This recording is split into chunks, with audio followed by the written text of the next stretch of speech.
غادة حبيبة قلبي، ليش ما عم تفهمي علي؟ الذنبين مثل بعض. إذا بدنا نعتبر هذا الشيء أصلاً ذنب، وأنا بصراحة ما بعتبره ذنب، لأنه ببساطة مو فرض مثل الذنب الثاني. وهيك قال كتير من العلماء. ستوب سمر، وقفي عندك شوي حبيبتي. كلامك كله غلط ولازم نحكي ونوضح الأمور. وين الغلط غادة؟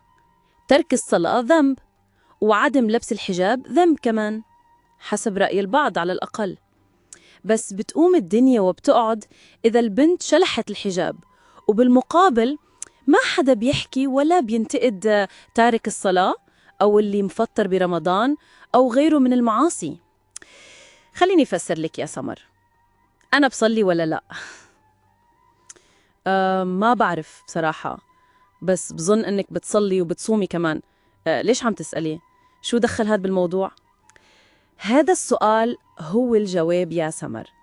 الذنبين مو مثل بعض ولا بيقربوا من بعض حتى. وخذ شلون يعني؟ لأنه أنا إذا ما صليت ما حدا بيعرف. بصلي ببيتي، ما في داعي أفرجي الناس، هذا الشيء بيني وبين ربي. أنا إذا كنت ما بصلي ولا بصوم، ما بمشي بالشارع وبقول للرايح والجاي ترى أنا ما بصلي وأنا اليوم مو صايمة، أنا ما بصوم. صح الحكي سمر؟ بس أنت وقت بتطلعي على الشارع بدون حجاب كل الناس شايفينك، يعني عم تعصي الله علنا، وهذا اسمه مجاهرة بالمعصية. بس غادة، استني شوي. الرسول صلى الله عليه وسلم قال: كل أمتي معافى إلا المجاهرين. يعني اللي بيعمل المعصية بالعلن هو اللي فعلا عم يتحدى أمر الله قدام الناس. الله ممكن يغفر للمذنب، بس المجاهر هذا عم بيعلن التمرد بوجه رب العالمين. بس الحجاب مو فرض غادة، هيك قال كتير من العلماء، وأنا ما عم أرتكب معصية برأيي. هون المصيبة يا سمر، لأنك مو بس عم تترك الحجاب، لا، أنت عم تنكري فرض من فرائض الدين، وهذا الشيء أخطر بكتير من تركه. صار إنكار مو بس تقصير. بس العلماء اللي بقرأ لهم محترمين متنورين فهمانين، مثل محمد شحلور وعدنان بإبراهيم، هدول يا سمر مو علماء، لا بالأزهر ولا بالشام ولا بأي جهة علم شرعي معتبرة بالعالم الإسلامي بيعتبرون علماء. هدول ناس بيلبسوا ثوب الفكر، وهن بالحقيقة عم بيشوشوا على الناس ويضيعون. بعدين في حدا عاقل بيترك رأس النبعة الصافية وبيروح بيشرب من المستنقعات الوسخة؟ فتحي عقلك سمر حبيبتي.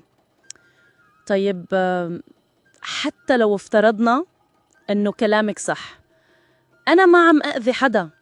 شو ضرك إذا أنا ما لبست الحجاب؟ ما عم أذيكي ولا غيرك. بالعكس يا سمر، أنت أول وحدة عم تأذي حالك، وتاني شي في صبايا أصغر منك بيشوفوكي وبيحكوا شوفوا سمر كيف مثقفة منفتحة وما بتتحجب، فبيقلدوكي وبيمشوا ورا نفس الطريق، وهيك بتصيري قدوة سيئة وبتكوني سبب إنه غيرك يقع بنفس الغلط. يعني أنا مسؤولة عن غيري كمان؟ إيه طبعاً، نحن كلنا مسؤولين. الرسول صلى الله عليه وسلم قال: كلكم راع وكلكم مسؤول عن رعيته. ومثل ما بتأثري بالناس بكلامك وشكلك، بتاخدي كمان من أجر أو من ذنب حسب شو عم توصلي أفكار. ما كنت مفكرة بهالطريقة. بعرف إنك طيدة يا سمر ومشغولة بنيتك، بس النية لحالها ما بتكفي إذا الفعل غلط. نحن ما خلقنا لنعاند ربنا، خلقنا لنتبع هداه حتى لو شي مر علينا أو صعب. رح فكر بكلامك غادة. بصدق هلأ حسيت الموضوع مو بسيط مثل ما كنت مفكرة، وهي أول خطوة يا سمر، إنك تفكري وتراجعي حالك، والباقي الله بيفتح لك فيه إذا قلبك صادق. غادة، أنا ما كنت متوقعة إنه الموضوع لهالدرجة كبير. يعني أنا فعلاً مفكرة إني عم كون حرة، بس هلأ حاسة حالي كنت عم أخلط بين الحرية والتمرد. الحرية الحقيقية يا سمر مو إنه نكسر أوامر الله ونقول أنا حرة. الحرية الحقيقية إنك تختاري تكوني بصف ربك مش بصف الهوى، لأنه الهوى بيضل يسحبنا لتحت، بس الدين بيرفعنا لفوق، للسلام، للرضا. يعني إذا لبست الحجاب أنا هيك عم أرضي الله، حتى لو لسه ما كنت ملتزمة بكل شيء تاني بالدين. طبعاً يا سمر ما حدا بيطلب منك تصيري ملاك بيوم وليلة، بس كل خطوة بتاخديها باتجاه طاعة الله هي نصر عليك، على نفسك وعلى الشيطان. الحجاب خطوة عظيمة ولو كانت صعبة ببدايتها. ما رح كذب عليك، أنا بخاف من نظرة الناس، من الكلام، من التعليقات. في عالم بتضحك، في عالم بتنتقد، في ناس بتستغرب. تعرفي شو؟ إذا خفنا من الناس أكتر من خوفنا من ربنا رح نضيع.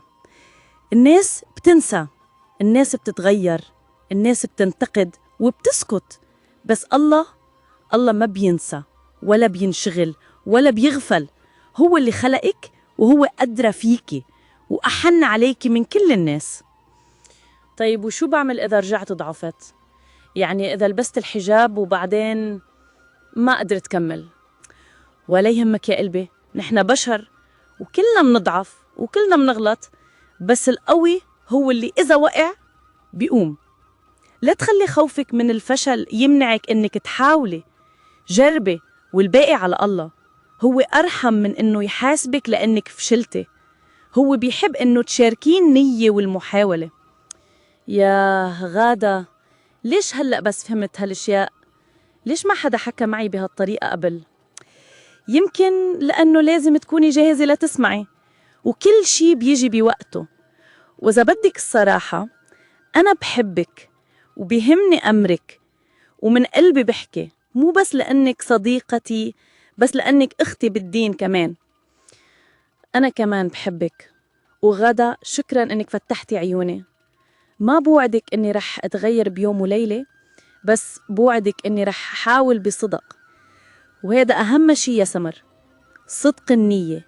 والبداية الحقيقية دايماً بتجي من جوا، من القلب.